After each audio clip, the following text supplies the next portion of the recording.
Hey guys, before we jump into today's vlog, if you haven't already, make sure to check out previous vlogs from this trip, day 1, day 2 and day 3, which is split into 2 parts. Each day has had something special, from serene lake cruises and scenic hikes to delicious local eats and peaceful village walks. Links are in the description below, so don't miss those. Good morning, everybody. So, this is my last day in Keswick. I should say port and scale because I'm staying in a village which is very near to Keswick. As expected, the forecast for today was rain, and yes, I've got rain in front of me everywhere. So, let me just quickly show that to you. Yeah, it's going to rain, but never mind, it still looks very pretty from the room. So just come down for my breakfast. This is the nice little dining room which they have. So apparently I'm the only guest staying in this whole guest house, so there's nobody else dining apart from me, and it's really nice of them to actually arrange the whole guest dining area just for myself, and they have some breakfast set up over there.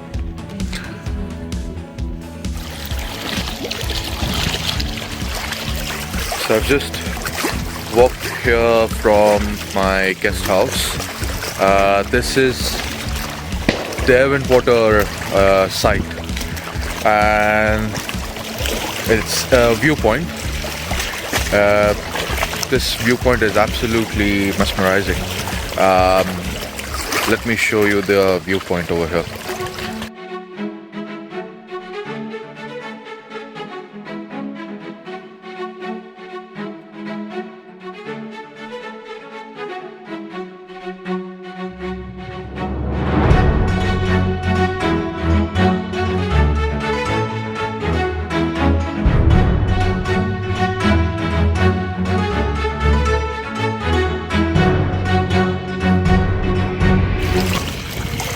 So this is Derwent Water.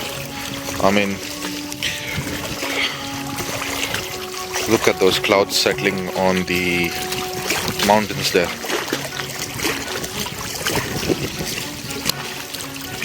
It's very windy today.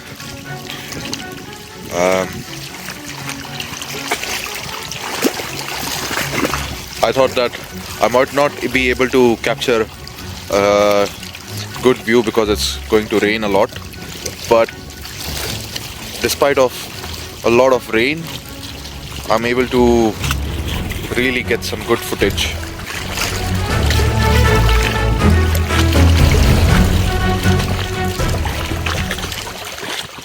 So I've just come across this boat manufacturing unit.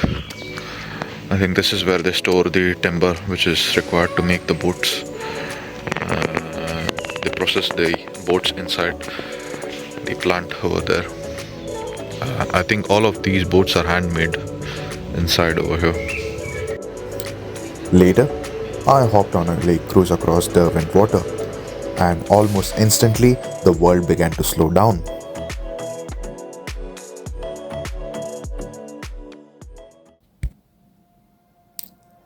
As the boat gently cut through the still waters of Derwent, I felt like time had slowed down.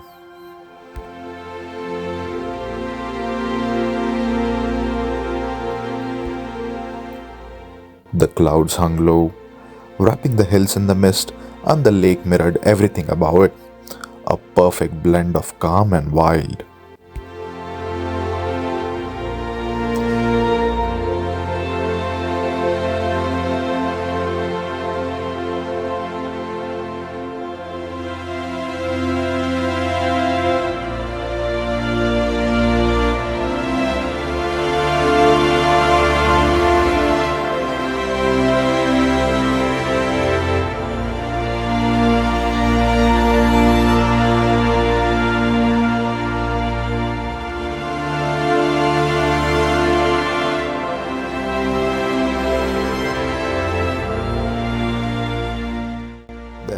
something deeply grounding about being surrounded by nature in its rawest form.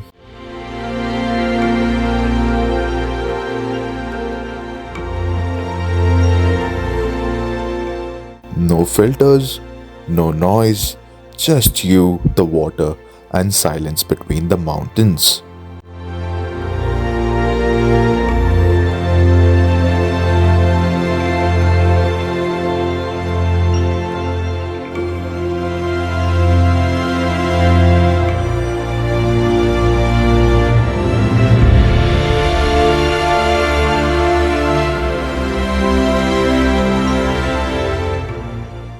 Moments like these remind me why it's so important to pause, to just breathe and let go of everything we carry. Because out here, in the middle of nowhere, is where we often find ourselves again.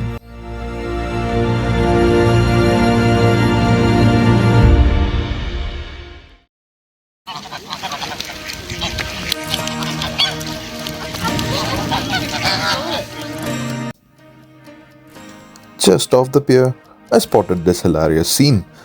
A little child with a handful of breadcrumbs being chased by a gang of determined ducks.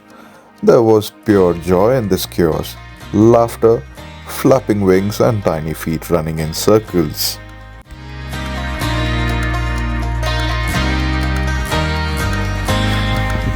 I just exited the Derwent Water lake from the other side of the town. So I probably will be heading inside the town now in the search of some restaurant, have some lunch, explore around the town, and then probably head back to the guest house to relax for a while until the skies clear up, and then I head back again for a walk in the evening.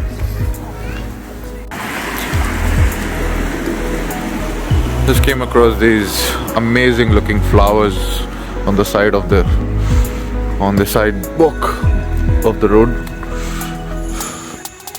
I mean, kudos to the people who actually maintain the floral scenario of this place.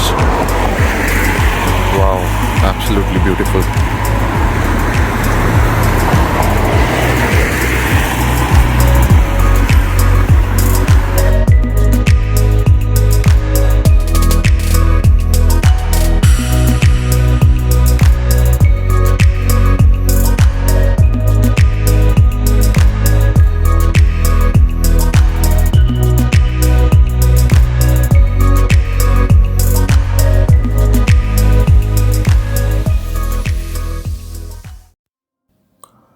While enjoying my meal, I looked up a few lesser known places nearby, and one spot caught my eye on Google Maps, a viewpoint over Bassenthwaite Lake, about 30 minutes away by bus. It didn't seem like a popular tourist spot. In fact, it looked like barely anyone went there. But the photos I saw told a different story. They showed still waters, endless greenery, and quiet that felt almost untouched. So, I followed my curiosity and hopped on the bus, and honestly, it was the best decisions I made on this trip. When I arrived, the viewpoint that stretched out in front of me was just breathtaking.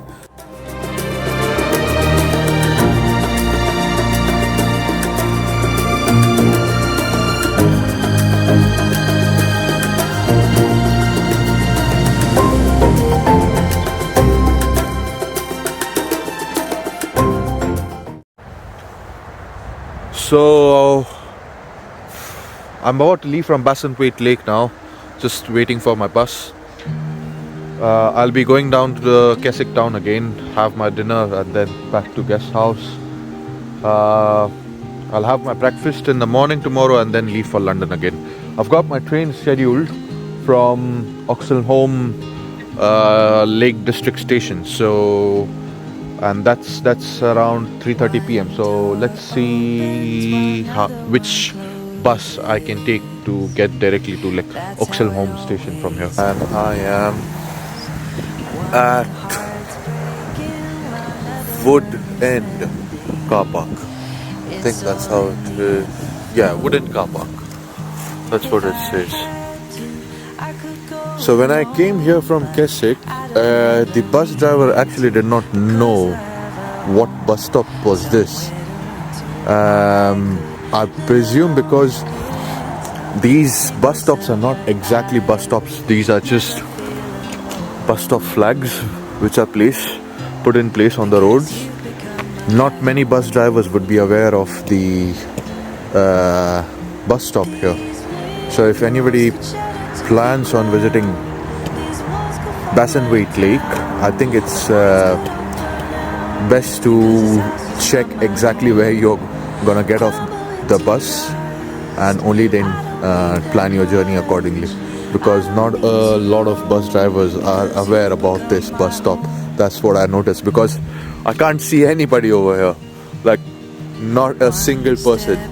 This is a car park and nobody knows about this. That's what it takes to grow. One life left. As the bus made its way back to Portinscale, I sat by the window quietly watching the landscapes pass by, trying to take in every last glimpse of Lake District. This ride felt different. Bassenthwaite was the final stop of my journey here, and with it came that quiet realization that this chapter was coming to an end. Tomorrow, I return to London, back to the pace, the people, the noise. But right now, in this moment, everything feels still. These windows could shatter to the ground. These walls could fall right down. The lights could all burn out, because this house is not my home. Crumble into dust. Thank you for joining me on this unforgettable trip. If you have been here since day one, or even just today, I'm truly grateful. Please like, share and subscribe if you've enjoyed this series, and stay tuned because this is only the beginning.